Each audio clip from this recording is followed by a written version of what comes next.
today we're going to find out once and for all why any painter needs to have white watercolor paint on their palette.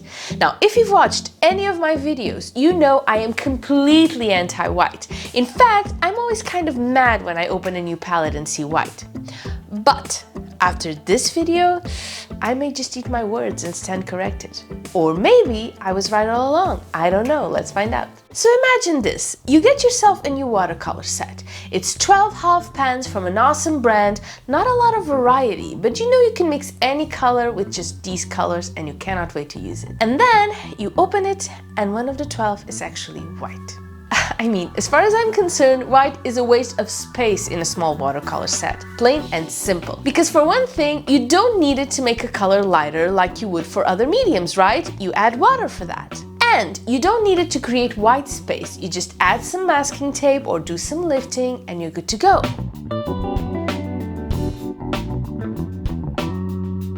Also, if in watercolors you go from light to dark because of transparency, there's really no point in adding white on top of another color and expect it to look pristine white. That's just not how it goes. With acrylic paint, sure, but with watercolors, it just doesn't work. So in a small watercolor set with only a dozen colors or so available, adding white is a wasted opportunity. However, a lot of more experienced watercolor artists disagree. In fact, whenever I talk about this, I get some comments from you telling me all about the potential of white watercolor paint. So I decided to do a little bit of investigating, and now I have a list of uses for white watercolor paint.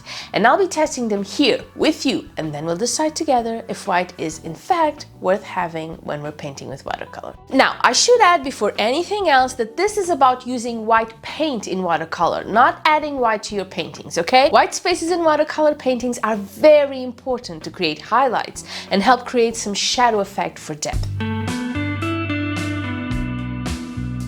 And the first, most obvious use of white watercolor paint is to create pastel colors. Like red and white make pastel pink. It also makes your paint considerably more opaque. In fact, most pastel colors are opaque for this reason. And while most opaque watercolor paints do tend to look a little bit chalkier, I have to say I absolutely love pastel watercolors. I call them my candy colors, you know, like the Kuretake Gansai Tambi Art Nouveau set. I always have a blast with these. They are one of my favorite sets to play with. I should also add that not all white watercolor paint is created equal. Let's see the difference between changing values using white and using water to see if we can spot a difference.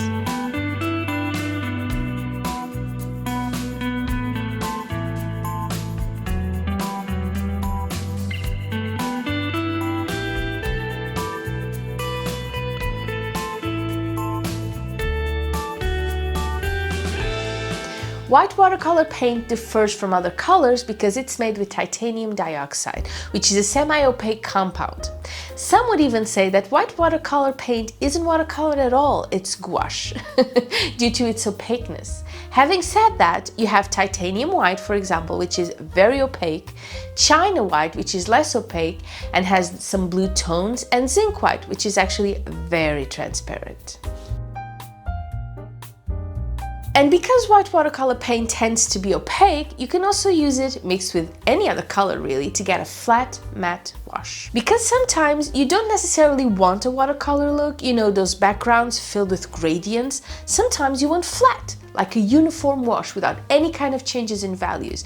A wash that looks almost like you've used acrylic to do it.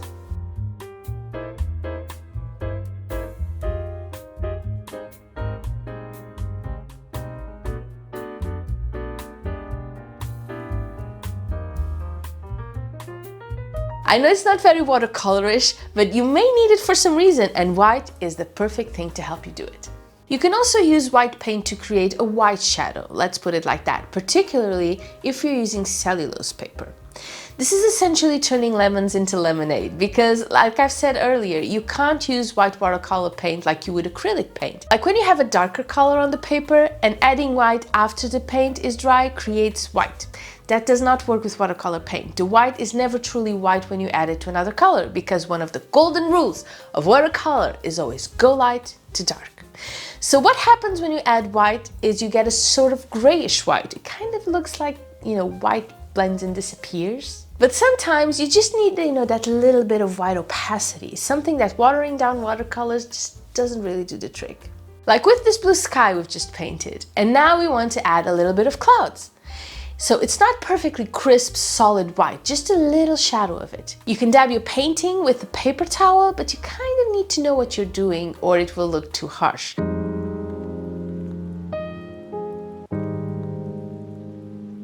Or say you want to paint an apple and you want to add a highlight real quick.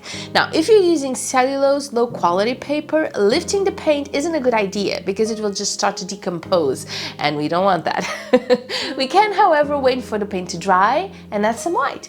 In fact, I would say white watercolor paint is great for correcting mistakes, like forgetting to leave white space in your painting. Now, even though white watercolor paint has been known to muddy the colors and cause granulation where you don't want granulation to occur, it's actually pretty great for adding textures, like this pretty blue ocean that is in serious need of some waves. Look at that. It's not really white, but it gets the job done. And in fact, it looks much more natural than if it were pure white. Don't you agree? It looks effortless.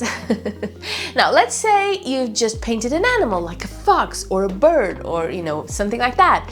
As is, it looks really one-dimensional, but if you want to add, say, some fur to your cute animal, white could help you do just that.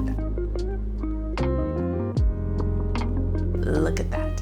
Another great use for white watercolor paint is to create some really interesting effects.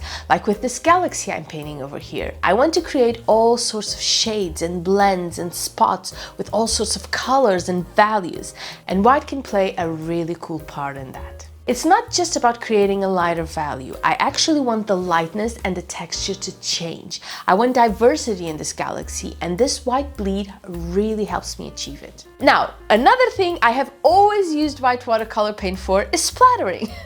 I prefer it over gouache, acrylic, or Posca pens, because for me, using all of those alternatives makes it too white if that's possible. I love painting night skies, and white watercolor paint is perfect for that because you need some faded splatters as well as some really bright white ones. Having the different values looks so much better. An important quick tip for getting your splattering just perfect is making sure your layers are perfectly dry before you add the white paint, or it will mix and disappear.